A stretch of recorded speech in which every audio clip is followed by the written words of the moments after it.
ଆଗରୁ ଯେତେବେଳେ ଧାନ କଟା ହେଉଥିଲା ଧାନ ହାତରେ ଦାଆରେ କାଟୁଥିଲେ ତାପରେ ବାନ୍ଧୁଥିଲେ କିଏ ବାଉଙ୍ଗିରେ ବାହାର କରି ବୋହୁଥିଲେ। ଏବେ କିନ୍ତୁ ମେସିନ୍ ପଳେଇ ଆସିଲାଣି, ଲୋକମାନଙ୍କ କାମ ପୁରା ସହଜ ହେଇଗଲାଣି।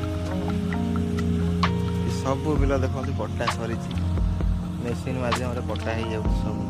ସେଠି ବି ଗୋଟେ ମେସିନ୍ କାଟୁଛି ଗୋଟେ ନା ସାଙ୍ଗମାନେ। ମୁଁ ମୁନା ଆପଣମାନଙ୍କୁ ସ୍ୱାଗତ କରୁଛି ମୋର ଫାଷ୍ଟ ବ୍ଲଗ୍ରେ। ତ ଆପଣମାନେ ଦେଖୁଥିବେ ଏଇ ତ ବିଲ ସବୁ ଧାନ ମେସିନ୍ ମାଧ୍ୟମରେ କଟା ସରିଯାଉଛି, ଶୀଘ୍ର ଶୀଘ୍ର କାମ ସରିଯାଉଛି। ମୁଁ ଆସିଥିଲି ଏଠି ଗାଡ଼ି ଚଲେଇବା ପାଇଁ, ଟ୍ରାକ୍ଟର।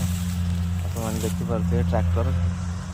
ଏ ଧାନ କଟା ସରିଲେ ଏ ଟ୍ରାକ୍ଟରରେ ଲୋଡ଼୍ ହେବ, ମୁଁ ନେଇକି ଯିବି ଯେଉଁ ଲୋକଙ୍କର କଟା ହେଉଛି ତାଙ୍କ ଘରକୁ ଅଲୋଡ଼ କରିକି ଆସିବି।